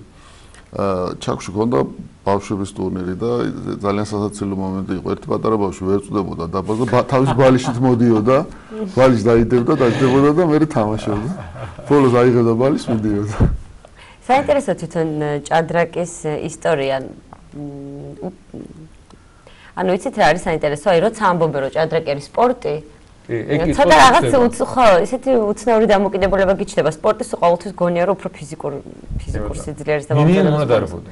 ხო, მინიმუმ უნდა დარბოდე. არა, სხვადასხვა ჭადრაკს, მაღალ დონეზე ჭადრაკის თამაშს ძალიან დიდი ფიზიკური მომზადება ჭირდება. მართლა? ძალიან დიდი ფიზიკური მომზადება. აი, ელემენტარულად ავიღო, ჭადრაკის პარტია გრძელდება 5-6 საათი. შენ რო გონება შეინარჩუნოს საღათ პარტიის ბოლომდე კონცენტრაცია არ დაკარგო, თუ არა გაქვს კარგი ფიზიკური მომზადება, შეუძლებელი არის, იცით? ადამიანი დუნდება, იღლება. ამიტომ ყველა წამყვანი მოჭადრაკე ჩათვალეთ რომ სპორტულ დარბაზში 2-3 საათს ატარებს ყოველდღიურად. რომ მათ შეინარჩუნონ სპორტული ფორმა. თან იმდენად გამკაცრდა და გართულდა დღევანდელი ჭადრაკი, აი ადრე იყო რომ თქვა თუ არ მორჩებოდა 6 საათში, შემდეგ გადაიდებოდა პარტია და მეორე დღეს გაგრძელდებოდა. ეხლა თავდება იგივე დღეს, ანუ პარტია შეიძლება 6-7 საათი გაგრძელდეს. რადგანაც აჩქარდა დრო, ანუ უფრო მეტი სტრესი არის, ორჯერ სამჯერ შეიძლება მოხდეს საერთოდ ჩემ დროის უკმარისობა განიცადო და ამას რო გაუძლო ყველაფერს ჭირდება ძალიან დიდი ფიზიკური, ფსიქოლოგიური მომზადება სხვათა შორის, რომ მდგრადი ნერვები შეინარჩუნო ბოლომდე. ამიტომ ერთი შეხედვით ესე იგი, ვინც არის ჭადრაკეტი საცემო საყურებელი გადადგმული. რა უნდა დაჯექი და ითამაშე. რა უნდა დაჯექი და დაფაზე ითამაშე, არა. თუმცა ძალიან ხსნის გონებას და იმშობლებს მაგალითად ძალიან უნდათ ხომ რა ბავშვებმა ჭადრაკზე იარონ, არ არის აუცილებელი რომ ის მაინც და მაინც აქედან გამომდინარესაც დავიწყე ჩვენ პროექტი ჭადრაკის სკოლებში, რომელიც სხვათა შორის არ არის ჭადრაკის სწავლება. ეს არის ჭადრაკის ელემენტი გამოყენებული იმისათვის, რომ ბავშვებს გონება გაიხსნათ, უფრო მეტად აქტიურნი გახდნენ, დამოუკიდებელი აზროვნებას მიეჩვიონ. აი კარგი. დროში რაღაც გარკვეულ დროში გადაწყვეტილების მიღება შეძლონ, ეს ძალიან მნიშვნელოვანია ამ თვისების გაგონებაში. ეხლა ახსენეთ აზროვნება, ჩვენ დღეს მოძღვართან სწორედ რაღაც განათლების საკითხზე ვსაუბრობთ მოზარდებში და მაქსიმუმ აღნიშნე, რომ აზროვნება არის ძალიან მნიშვნელოვანი. რამდენად ეხმარება აზროვნების განვითარებას ჭადრაკი, იმიტომ რომ ფაქტობრივად პირდაპირ დაკავშირებული ხო ალბათ ამ სფეროსთან ჭადრაკი, მე ხარ არ ვარ მოჭადრაკე და თქვენ უფრო იცით. იცით, აი ჩვენ როდესაც ეს პროექტი დავიწყეთ სკოლებთან დაკავშირებით, ეს არ იყო მარტო ჩვენი ნოუ-ჰაუ, ასე ვთქვათ, ეს მთელს სოფლიოში და ევროპაში გავრცელებული პროექტი არის და მრავალი კვლევა არის დადებული ამასთან დაკავშირებით. თქვენ წარმოიდგინეთ, ნუ ჩვენთანა გავრცელებული გავრცელებულია აზრი, რომ თო ჭადრაკი ეხმარება მათემატიკის შესწავლაში. სხვადასხვა უცხოენების შესწავლაში ძალიან ეხმარება. და ძალიან კარგი შედეგებს იძლევა უნარშეზღუდული ბავშვებთან მუშაობისას. ისინი რაღაც სხვა სამყაროში გადადიან და უფრო მეტად ადაპტირებული, უფრო მეტად კონტაქტური ხდებიან ამ დროს და აი ეს ბევრი მომენტია, რომელიც აუცილებელი არის, რომ სხვადასხვა მე მქონდა განათლების მინისტრთან შეხვედრა და ის ძალიან მოწადინებულია ამ კუთხით, რომ ჩვენ 300 სკოლაში გვაქვს ჯერჯერობით ეს შეტანილი. გაამართლა? რა თქმა უნდა, გაამართლა. სხვადასხვა გაამართლა რამდენად მოულოდნელიც არ უნდა იყოს, რომ ეს ჭადრაკი რა თქმა უნდა გახდა ოჯახური სპორტი. ანუ დავალებებს, ოდესაც აძლევდნენ ბავშვებს, მთელი ოჯახი ისხდა შემდეგ და ანუ თავის ოთახებში არ მიდიოდნენ კომპიუტერებთან საყურებლად, ერთად ისხდნენ და უნდათ ამოცანების. ანუ ეს ფასიანი საგანია თუ? არა, უფასო საგანი არის ჩვეულებრივად სკოლებში და ჭადრაკის ფედერაციის მიერ დაფინანსებული კლუბებში ყოველთვის არის ეს უფასო. თუ ბავშვი უნდა, მშობელს უნდა დამატებითი გაკვეთილის მიღება, ეს რა თქმა უნდა. თვითონ ჭადრაკის ბევრი მიმართულება არსებობს. ხო, ჩვენ რომელში უფრო ძლიერები ვართ, ანუ ყველაზე კარგად რომელი გამოგვდის? კლასიკური ჭადრაკით? ხო, აი თქვენ გოლის, აი კლასიკურ ჭადრაკში მაგალითად ჩვენ შარშან მყავდა ნანა ზაგნიძე ევროპის ჩემპიონი. ის გახდა აგრეთვე ბლიცში მსოფლიო ჩემპიონი, ასე რომ აი მე წამოგიღეთ ჩვენი ჟურნალი, რომელიც არის ჩვენი მიღწევები, სხვადასხვა ქართულმა ჭადრაკმა შარშან მოიპოვა 20 ოფიციალური медали მსოფლიოს და ევროპის ჩემპიონატებს გულისხმობ, თორემ დანარჩენ ტურნირებში კომერციულებში ძალიან ბევრი მედალებს მიყავდა, მაგრამ ეს არის 20 ოფიციალური медали, რომელიც ძალიან კარგი იყო, წარმატებული იყო ჩვენთვის, მაგრამ იცით ქალბატონო ნონა გაფრინდაშვილა და მაიჩი ბურდანიძე მიგვაჩვენეს რომ მხოლოდ პირველი ადგილია კარგი. პირველი ადგილია კარგი. ჩვენთვის იცით მეორე მესამე ადგილზე როდესაც გადის გუნდი, ვამბობთ, ნუ მე რა მოხდა ახლა ეს უნდა მოხდარიყო. და წარმოიდგინეთ, როდესაც 180 გუნდს ეჯიბრები და მოხდა სამეულში. ეს ნებისმიერი ქვეყნისთვის პრესტიჟულია, ნებისმიერი ქვეყნისთვის არის მნიშვნელოვანი. და ჩვენ ამ დროს ვეუბნებით რომ რა მოხდა ახლა სამეულში მოხდით რა. ესე გვეუბნებია. ნუ სულ სამეულს გავსვი დაღუპულია საქმე, იმიტომ რომ კრიტიკის სალსებში გავდივართ ეგრევე, მაგრამ ძალიან კარგია რომ ჩვენი გოგონები ყოველთვის ფავორიტებში არიან და ყოველთვის იბრძვიან უმაღლესი შედეგებისათვის. სხვადასხვა მე ვისარგებლებ და წელს გვაქვს ჩვენ მსოფლიო საჭადრაკო ოლიმპიადა, რომელიც ბათუმში გაიმართება. 199 ქვეყანას ველით ჩვენ რო ჩამოვა სტუმრად. ესეთი უპრეცედენტო ღონისძიება არ გამართულა არა მარტო სპორტული, საერთოდ საქართველოში. 4000-მდე სტუმარი იქნება. მზად არის მერე ქვეყანა რა. აი სხვადასხვა აქ ბიუჯეტზე იყო ნახსენები, ჭადრაკის ბიუჯეტი როგორც იყო ისეთი არის, ეს არის ამ ღონისძიების ბიუჯეტი მთლიანად. 23 მილიონს მეტი იხარჯება ამ ღონისძიების მასპინძლობისათვის, მაგრამ ეს არის ქვეყნის გადაწყვეტილება, რომ ქვეყნის პრესტიჟი რომ მათ უნდათ რომ ბათუმი კიდევ ერთხელ როგორც ქვეყნის სავიზიტო ბარათი მოხდარიყო ეს ყველაფერი ბათუმში და გვაქვს ძალიან დიდი სამუშაო შექმნილია სამთავრობო კომისია, მხარდაჭერის კომისია, შექმნილია საორგანიზაციო კომიტეტი, რომლის ხელმძღვანელი ვარ მეც და აი ყოველდღიურად არ ჩაბმული იმ საკითხების მოგვარებაში, რომ ღირსეულად უმასპინძლოთ ამდენ სტუმარს. როდის არის აგიგ? 23 სექტემბერს იწყება, 6 ოქტომბერს თავდება, 2 კვირის განმავლობაში. წარმოიდგინეთ აჭარისათვის და ბათუმისათვის ახალი ტურისტული სეზონი იხსნება. რეალურად ბათუმი ხდება ესე თქვა ცენტრი დიდი ესეთი. რა თქმა უნდა, ეს არის უპრეცედენტო რამ და ძალიან ფაქტურად მთელი სახელმწიფო არ ჩართული რომ ეს ღონისძიება მაღალ დონეზე გაიმართოს. შეიძლება ის ასე ვთქვათ შეჯიბრება რომელიც დღეს დაიწყება, ხო? ერთგვარი მომზადებაც არის ამ. კი, რა თქმა უნდა, აი ევროპის ჩემპიონატი არის ეს ვთქვათ გენერალური რეპეტიცია, ანუ სატესტო ჩვენ უნდა ჩავაბაროთ ამის ტესტი და არწმუნებული ვარ რომ ესეც იქნება.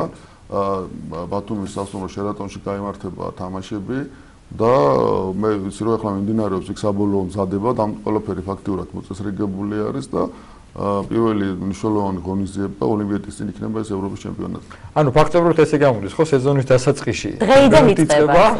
დღეს არის პირველი დღე, გახსნა იქნება იქ ტექნიკური შეხვედრა მონაწილეების, თავის საჯი არის ნორვეგიიდან, ის შეხვდება მონაწილეებს, კიდევ ერთხელ გააცნობს წესებს, რა თქმა უნდა მათ იციან, მაგრამ ეს არის ტრადიცია, ესე უნდა მოხდეს და ხვალიდან დაიწყება უკვე პარტიები. დასწრება ყველას შეუძლია თუ შეუძლია?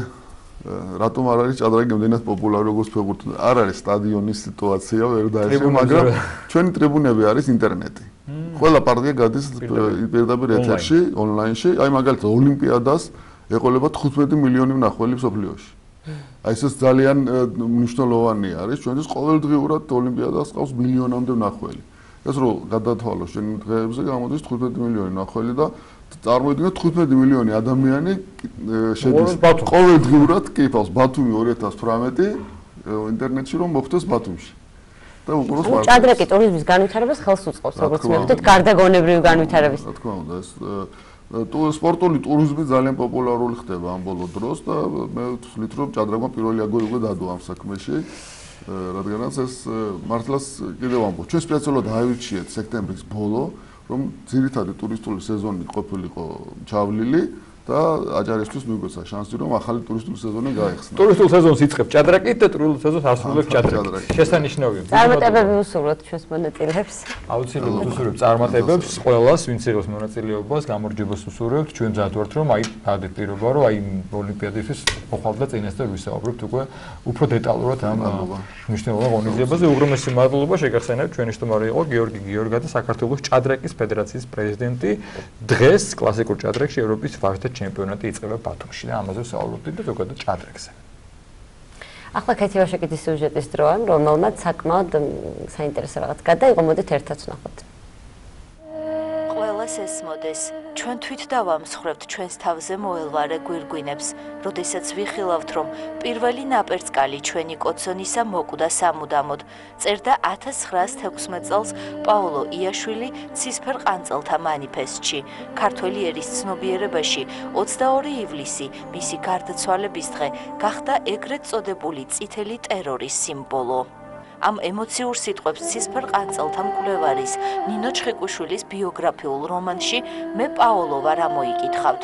ნაწარმოები დოკუმენტურ მასალაზეა აგებული და ასახულია ცისფერ ყანწელი მწერლის ცხოვრების ყველაზე მძიმე პერიოდი. რა თქმა უნდა არის დოკუმენტური მასალა, მაგრამ აქ არის უმეტესწილად გამონაგონი. ანუ დოკუმენტურ მასალას ერწყმის ჩემი ფანტაზია. აქ არის პაოლო იაშვილის ალბათ უფრო სულიერი ბიოგრაფია. ყოველთვის როცა კი ვფიქრობ პაოლო იაშვილის ცხოვრებასა და მის ტრაგიკულ აღსარსულზე, მაგონდება ტიციან ტაბიძის ერთი წერილი, ილია ჭავჭავაძეზე წერს ესე ტიციან ტაბიძე. ილია ჭავჭავაძე მე-19 საუკუნო კიდეც გამოიგონა, კიდეც შექმნა და თავისი სისხლიც კიდეც ჩაკირაო და აი ზუსტად პაოლო იაშვილზეც მე შემიძლია ეს პერიფრაზი მოვახდინო. ფინალში მთავრდება იმით, რომ პაოლო გაივლის თავის საყვარელ პროცეულის ბაღს და ამგვარად მოხდება მისი აღსვლა ზეცად და უფლის წინაშე წარდგინება. წიგნი საინტერესოა იმით პირველ ყოვლისა, რომ ეს ეხება ერთ-ერთ გამორჩეულ ადამიანს, გამორჩეულ ცისფერ ყანწელს, პაოლო იაშვილს, რომელმაც თავისი ცხოვრება შეალია თავის სამშობლოს კეთილდღეობისთვის ბრძოლას და შეეწირა კიდეც ამას. საქართველოში ისევე როგორც მსოფლიოში მწერლობის ისეთი ჟანრი, როგორიც ბიოგრაფიული და ავტობიოგრაფიული ნაწარმოებებია, უფრო და უფრო პოპულარული ხდება. ქართული ავტობიოგრაფიული რომანებიდან ერთ-ერთი მნიშვნელოვანი ნაწარმოები მედია ზაალიშვილის ცაში გამოკიდებული სახლია. მწერალი და მთარგმნელი თავის ავტობიოგრაფიაში გადმოცემს საკუთარი ცხოვრებიდან იმ მნიშვნელოვან მომენტებს, რომელიც თვლის, რომ საზოგადოებისთვისაც საინტერესო იქნება. ჩემს რომანში სწორედ დაახლოებით ის ეპოქა მაქვს აღწერილი 31 წელს ვარ დაბადებული, აი დაბადებიდან 60 წლამდე, იმიტომ რომ მე ამ ცაში გამოკიდებული სახლიდან გადავედით და ასე ვთქვათ და სევდიანი დაბოლოებაც ავტობიოგრაფიული წიგნების მთავარი ხიბლი ისაა, რომ მასში მწერლის შეხედულებების, გრძნობებისა და განცდების შესახებ პირველ წყაროსგან მკითხულობთ, რაც ხშირ შემთხვევაში უფრო მეტად ხიბლავს მკითხველს, ვიდრე მესამე პირისგან მოთხრობილი ისტორიები. მე მგონი, რომ ძალიან საინტერესო ტენდენცია ამ ხრივ და ამის ერთ-ერთი დასტური გახლავთ სწორედ როსტომ ჩხეიძის მე ვიტყოდი მთლიანად ციკლი ბიოგრაფიული რომანებისა დაწყებული ალექსანდრე ორბელიანით, ვიდრე აი აგერ ჩვენს თანამედროვეებამდე და მთავრებული აგერ ვაგახსენეთ კიდევაც სვიეთ გამსახურდია და მერაბ კოსტავა. საკმაოდ საინტერესო ავტობიოგრაფიული რომანები გამოდის და საერთოდ მიყვარს ასეთი ნაწარმოებები, იმიტომ რომ წარსულში გვაბრუნებს, ბევრ ახალ პიროვნებას გვაცნობს, საინტერესოს, ბევრს ისეთ, რომელსაც არც ვიცნობდი მაგალითად ადრე და ბევრი რამე ასეთ რომანებს შეუძლია ადამიანებს ბევრი რამ შესწინოს. განსაკუთრებით ახალგაზრდებს, რომლებიც ახლანდელ ეპოქას აეხმარებიან, დღევანდელობას იცნობენ, მაგრამ არ იცნობენ კარგად ჩვენს წარსულს. აღსანიშნავია, რომ ავტორები და გამომცემლები ახალი ავტობიოგრაფიული და ბიოგრაფიული ნაწარმოებების გამოსაცემად ემზადებიან. როგორც ცნობილია, მკითხველი სულ მალე გაეცნობა ქეთევან დავრიშევის ბიოგრაფიულ რომანს „სხვა იოსები“.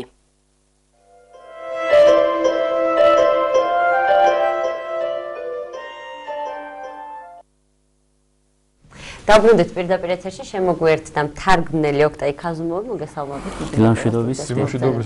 დიდი მადლობა. გუშინ კავკასიურმა სახლმა აზერბაიჯანელი მწერლის მირზა ფათალი ახუნდოვის შემოქმედებით საღამოს უმასპინძლა. მოდით დავიწყოთ, ვინ იყო ეს პიროვნება? ესე იგი, მოკლედ მირზა ფათალი ახუნდოვის გარდაცვალებიდან 140 წელმა გაიარა, 10 მარტს გარდაიცვალა 1878 წელს თბილისში და დაკრძალულია დღევანდელი ბოტანიკურ ბაღში. მაშინ იყო ესე იგი მუსლიმთა თბილისის, ანუ ქალაქის მუსლიმთა სასაფლაო.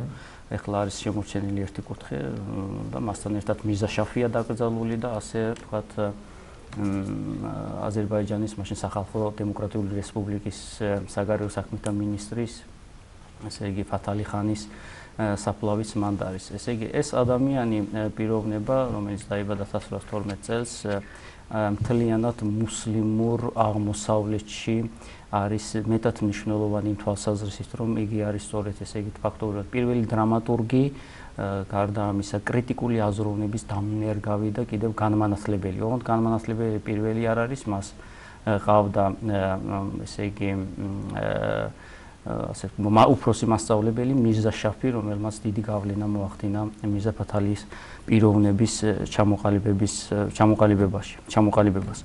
ხომ, მას ეკუთვნის რამდენიმე პიესა ცნობილი, 6-მდე პიესა აქვს, მათგან ყველაზე უცნობილესი გახლავთ ბოტანიკოს მისიე ჟორდანისა და ცნობილი დერვიშის მასწალი შაჰის თავგადასავალი. მოკლედ შინაარსი მდგომარეობს იმაში, რომ აი დღეისთვისაც მნიშვნელოვანია თვალსაზრისით, რომ დასავლეთისა და აღმოსავლეთის პაექრობას, მისი ასე ვთქვათ შეხვედრის წერტილს და შეხვედრის სამომავლოდ გადადების პრობლემას ეხება. საფრანგეთიდან ჩამოდის ყარაბაღის ერთ-ერთ ბეგთან სტუმრად იმყოფება საფრანგეთის აკადემიის ესე იგი წევრი ბოტანიკოსი, რომელიც სწავლობს ესე იგი მცენარეულ საფარს და უნდა რომ წაიყვანოს ამ ბეგის ასულის საქმრო შაჰბაზ ბეგი საფრანგეთში და ასწავლოს ფრანგული.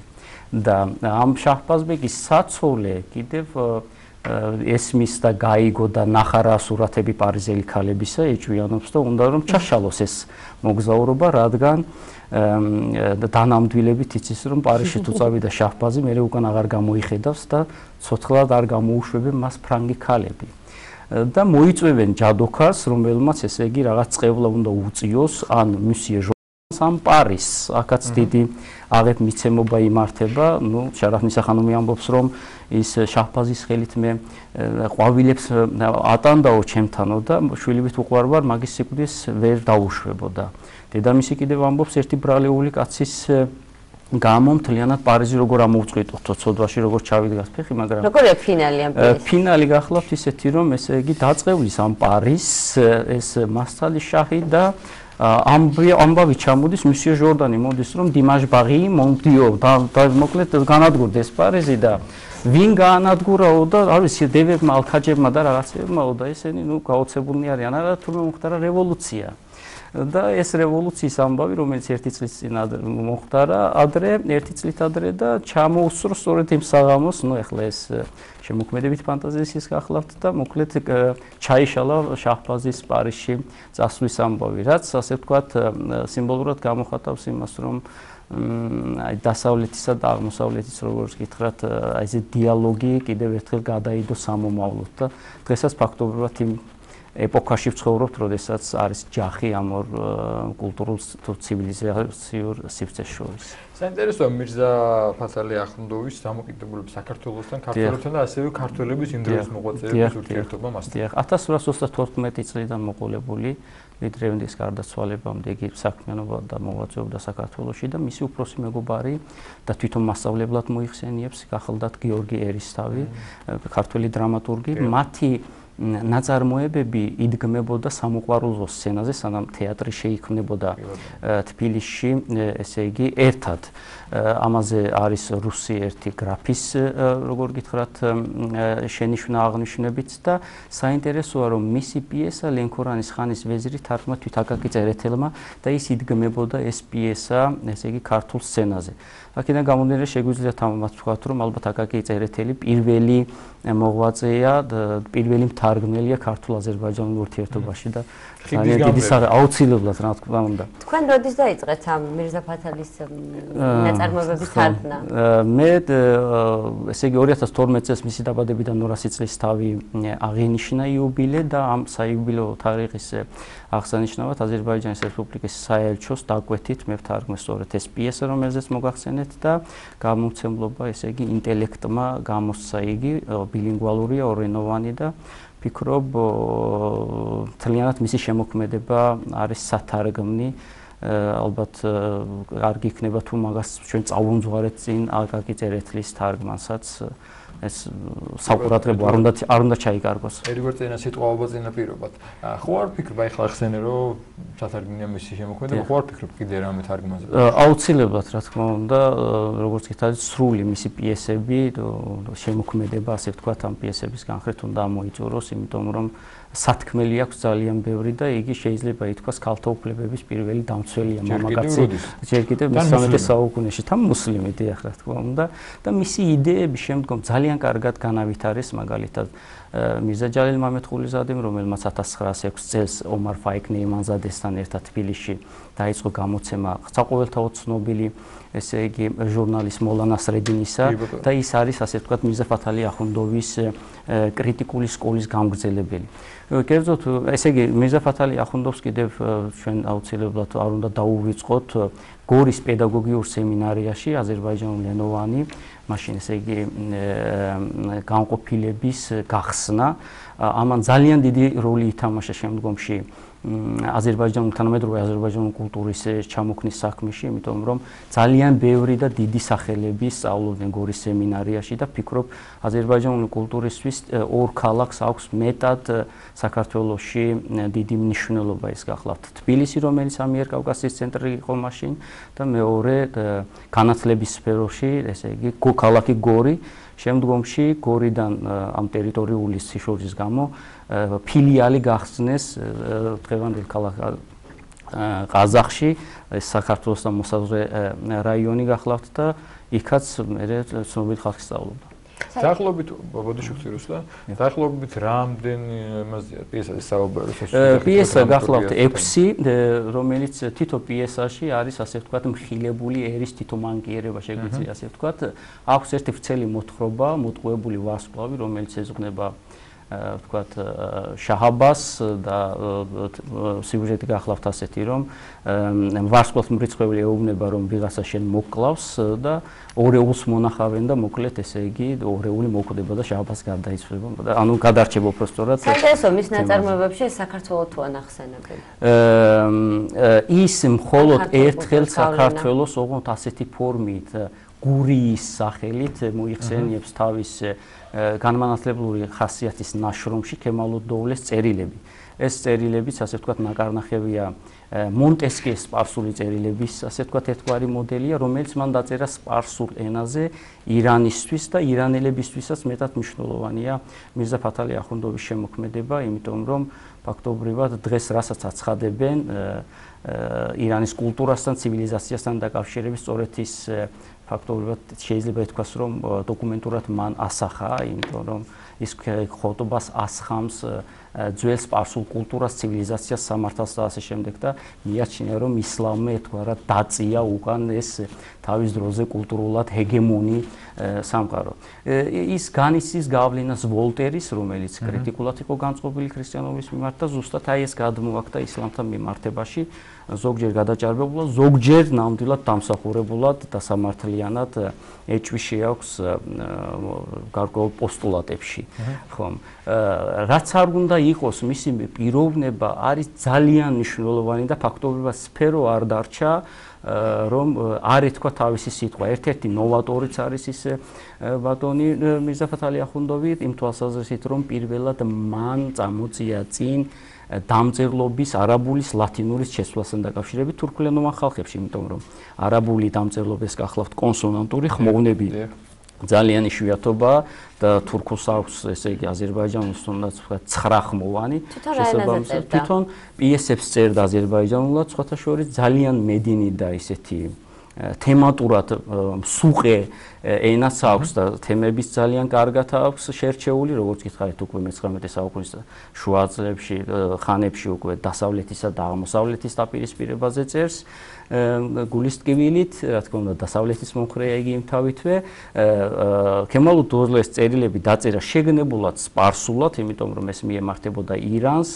მათთვის გასაგები რომ ყოფილიყო დიახ და თვითონ წარმოშობით ირანიდანაც არის და განათლება სად აქვს მიღებული? განათლება აზერბაიჯანში ჰქონდა მიღებული, მირზა შაფის ებარა ერთ დროს ქალაქ განჯაში, შემდგომ რუსულის სასწავლად ჩამოდის თბილისში, რადგან გრძნობს რომ ესე იგი რუსულის მეშვეობით მან შეუძლია გაეცნოს ევროპულ აზროვნებას და ევროპულ ლიტერატურას და უკვე აი მთავარ მართებელ ბარონ როზენთან იწყებს თარჯიმნად მუშაობას და ამ თვალსაზრისით მგონი პოლკოვნიკის ჩინამდეც კი მოვიდა, მაგრამ ეს არ იყო მხოლოდ როგორ გითხრათ მშრალი თარჯიმნობა, ის მას უწევდა ასე ვთქვათ ერთგვარი დიპლომატიური საქმიანობაც, იმიტომ რომ ექსპედიციებს ახლდა და მოლაპარაკებებს ირან რუსეთს შორის. საინტერესო თავად აზერბაიჯანში რამდენად არის დაფასებული შესწავლილი და თუ ხდება ახალგაზრდებში? აზერბაიჯანში მე ვიტყოდი მირზაფათ ალი ახუნდოვი გაფეთიშებულია ამ თვალსაზრისით მას უძახიან ფილოსოფოსსაც, აქ ცოტა შეგვიძლია ვთქვათ შევეწინააღმდეგოთ, იმიტომ რომ ფილოსოფოსი ქმნის საკუთრივ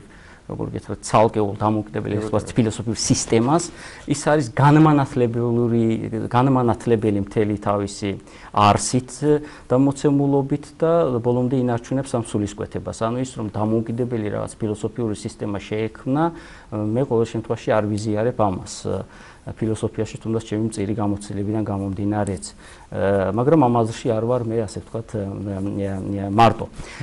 რაც შეეხება ვთქვათ მის კრიტიკულ შენიშვნას რეალიზმთან დაკავშირებით, ესეც ძალიან სერიოზულია, იმიტომ რომ მე-16 საუკუნის პოეტის საწინააღმდეგო რაღაცები თქვა და თანამედროვე მე-19 საუკუნის პოეტებისთვის მაგალითად დასახა მოლაფანა ვაგიფი და ამბობს რომ აი ვაგიფივით რეალისტურად წერეთ და არა მისტიურად და ასე ბუნდოვნად. იმ ეპოქამ როგორ მიიღო ესეთი? იმ ეპოქამ მოკლედ ამბობენ ასეთი ლეგენდაც არის, როდესაც გარდაიცვალა მოლა არ მოიპოვებოდა ქალაქში რომ დაეფლა, იმიტომ რომ ჩათვალეს რომ ეს იყო ურჯულო, კი ბატონო, ანუ რწმენისგან განდგომილი და შესაბამისად გაჭირდა მისი დაკრძალვა, მაგრამ მას მიეგო შემდგომ სათანადო პატივი აუცილებლად. დიდი მადლობა, უღრმესი მადლობა შესაძლებლობის მოცემისთვის. თავზანი დიდი მადლობა, შეგეხსენებთ ჩვენი სტუმარი გახლავთ თარგმნელი ოქტაი ქაზუმოვი, აზერბაიჯანელი მწერლის მირზა ფათალი ახუნდოვის შესახებ მის შემოქმედებაზე ვსაუბრობდით. დღევანდელი ჩვენი გადაცემა ამით დასრულებულია. სასიამოვნო, მშვიდობიან უქმეებს გისურვებთ და ორშაბათს რა თქმა უნდა გელოდებით ჩვენს ტელეეკრანებთან დილის 9:00-დან. დიდი მადლობა ყურადღებისთვის, ნახვამდის.